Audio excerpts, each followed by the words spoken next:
Alright, hey guys, how's it going? Sorry it's been so long just before we get started, alright, just, because of work and because of the rain, it's been impossible for me to record anything, alright, so, I'm hoping to record this now and maybe hopefully something just after, but we'll have to see. Alright, on to the topic of this video at hand. This is honestly just going to be me rambling about the Bulldogs pre-season. Alright, I'm sure a lot of you will probably ask me to do reviews on the other teams. I don't know if I'll do them. I probably won't. If I did, they'd probably be just like little 2-minute snippets of each team, just because I'm recording this on Sunday, like the Sunday just before the footy season starts, so I won't have enough time to record every single team's individual pre-season and upload it. But, if you want to see me do just like a 2-minute snippet of every other team, then, let me know in the comments. I'll be happy to do it. Alright, but yeah, so on to the topic at hand. Bulldogs pre-season. Alright, 2022, this is our year, right? That's what all the Bulldogs fans have been saying, because we've signed the likes of, Matt Burton, Addo Carr. Alright, any fan that actually thought that's true, that we'd be, making top 8, pushing for a serious finals spot, is delusional. Right, honestly, they're delusional. Dogs will finish 12th this year, 12th, 13th. Alright. Because even though we have made some great signings, we haven't made signings in the key areas that really matter. And I'm sure a lot of people, especially, both Bulldogs fans and fans outside of the Bulldogs, will say, oh, but you needed a halfback, you needed a playmaker. And, don't get me wrong, we did. And signing Matt Burton was excellent. But, that wasn't the position we need. Right? It really wasn't. The Bulldogs as a team have been struggling since, 2015?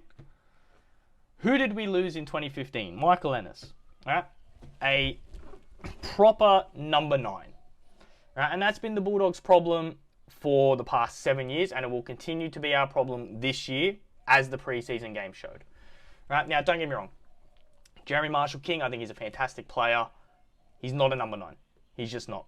He doesn't know how to direct the forwards and get them where they need to be in order for our halves to play make. I see Averillo, for example, getting a lot of flack, saying oh, he's not doing this, he's not creative enough, he's not doing this, he's not doing that. Just go watch the trials, go watch the preseason games, even go back to last year and watch the games last year. Look at the positions that he is getting the ball in. He's getting the ball with 20 metres of space on his outside. And in that 20 metres, you have the 5'8", the fullback, a second rower, probably a lock, the centre, and the winger. So, 7 players in 20 metres of space. No one's going to do anything with that. There's no room. Right? And what that comes down to is our dummy half isn't good enough to get the forwards to the position where our halves need them to be to create. Right? And the best example of this, there was 2 examples of it in the Cowboys game. Right, in the Cowboys trial. The one where Matt Burton scored, right? Our forward, I can't remember who it was, I think it might have been Josh Jackson, was playing the ball pretty much under the posts, maybe just, next to the right, next to the right post, right? Pretty much, 15, 20 meters out, whatever, right side of the post, just on the right side of the post, right? What that does, that gives our halves and everyone else out there, 30 to 35 meters of space to work a set, to work a play. And that's what we did, Averillo got the ball, he drew in his man. All right, I think it was Pangai Jr. hit his line, drew in another man, hit Burton. We had an easy 3-on-2 on the outside. Boom, try, straight away, easy as you like. We tried to run that exact same play later on in the game. And what happened was, because we were, like we have been for the past 6-7 years, crammed on that left side where we had 6 or 7 players in that little 15-20 meter area, we've all run into each other and it's turned into nothing, because the defense just has to stand there because we're going to run into each other and stop ourselves. Right?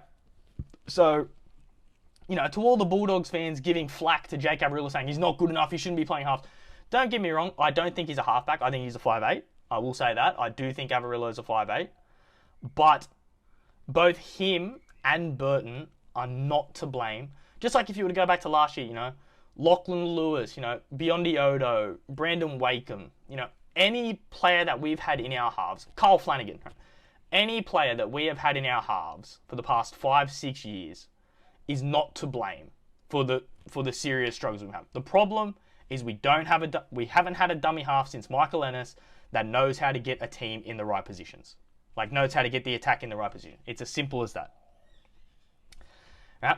I just sort of wanted to get that rant out of the way because just online I've seen Bulldogs fans, so many fans complaining, saying, oh, Averillo's not good enough, oh, Burton was meant to come in and do this, that and the other thing and all this sort of shit, all this sort of crap. Right? No. Right? The problem, and as, I love Jeremy Marshall-King. I think he's a fantastic player, but it's just unfortunate that he's a halfback that just got thrown into the dummy half position.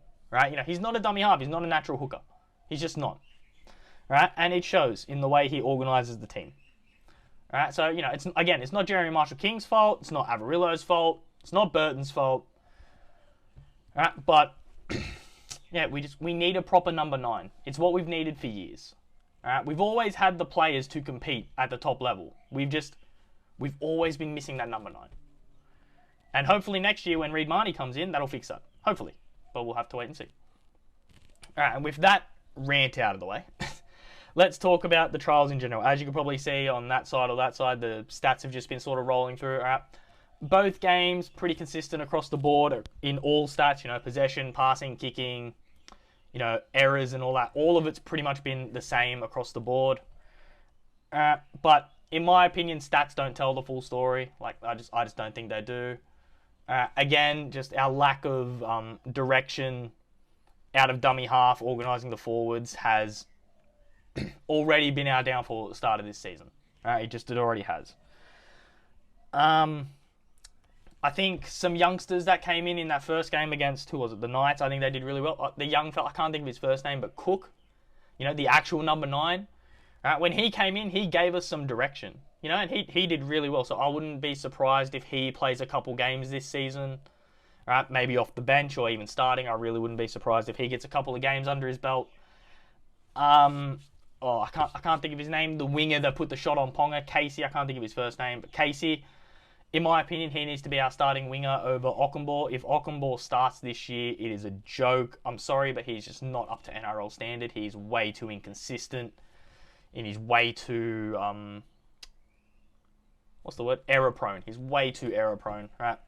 Ockenbaugh played, I'm pretty sure, every minute of both preseason games this year. I'm pretty sure he played literally every second of every game. And he was not impressive. I don't think he's up to NRL standard. Put him in resis, bring in someone else. Even if you bring Corey Allen onto the wing to let Casey have a few more games in the resis to sort of find his feet, sort of thing. That'd be fine too, But yeah, just Ockenbaugh cannot start. He just can't. He's not good enough under the high ball. His hands in general aren't good enough when he's catching a pass. His defense is lackluster at best. He doesn't know how to read the game. He doesn't know how to talk in defense. The amount of times his side got caught out was astronomical.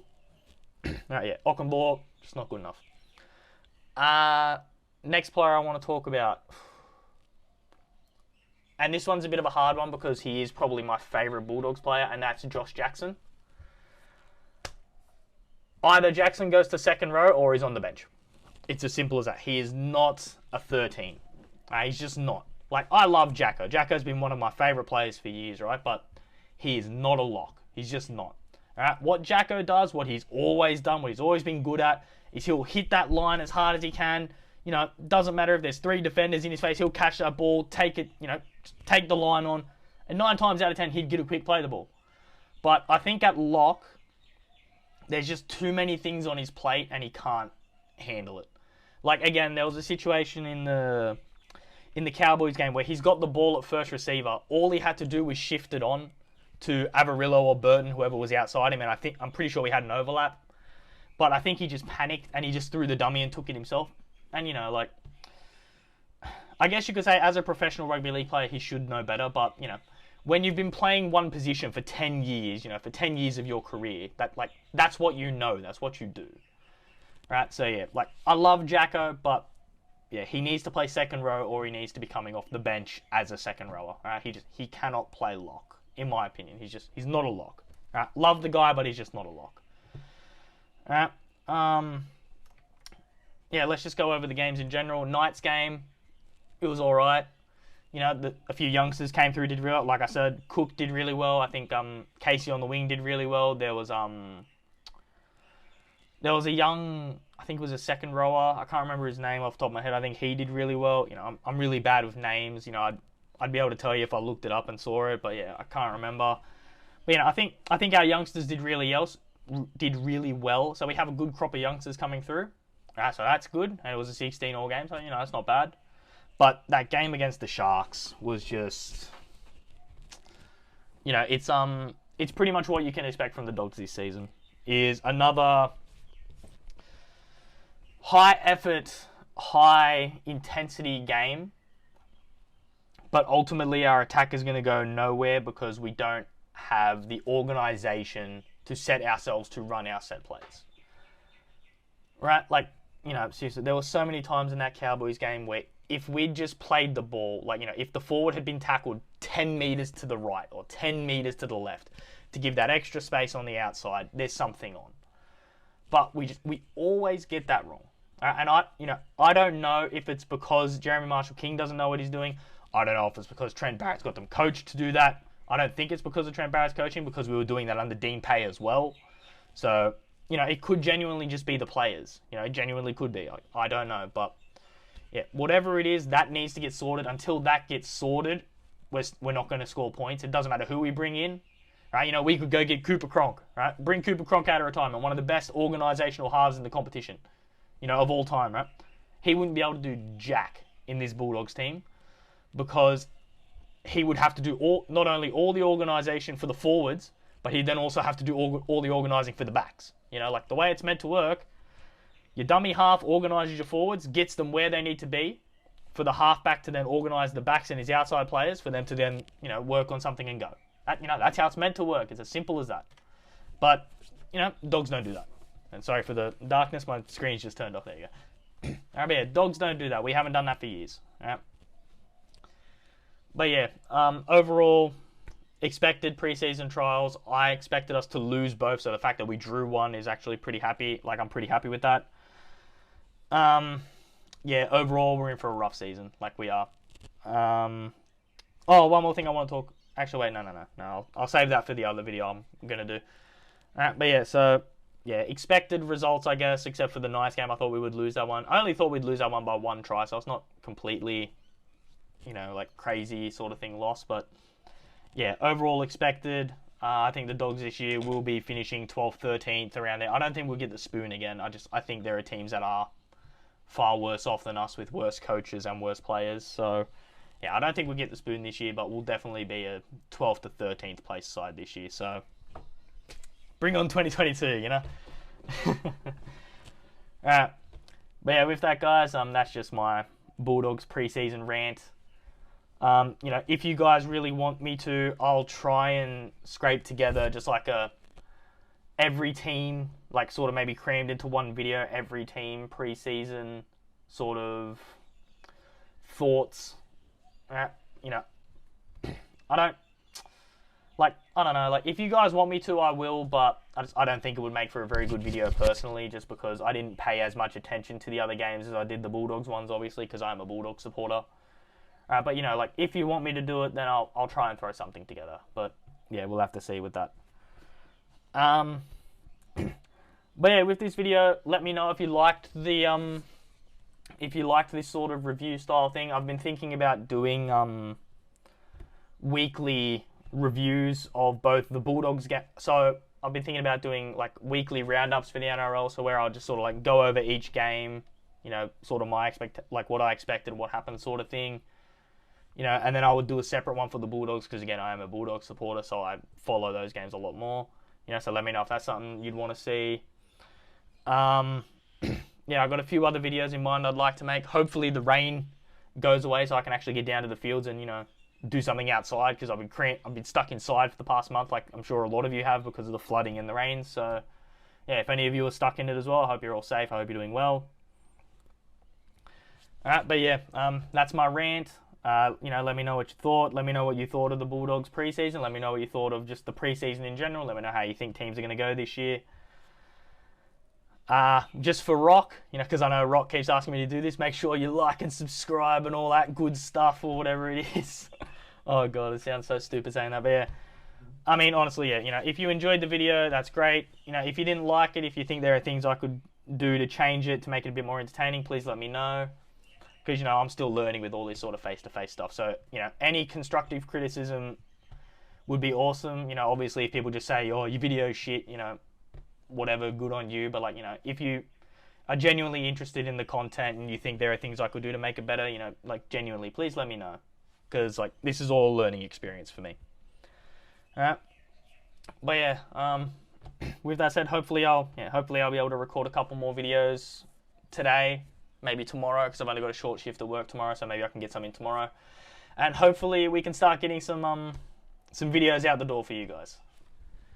Alright, but yeah, until then, have a good one guys, and yeah, take it easy.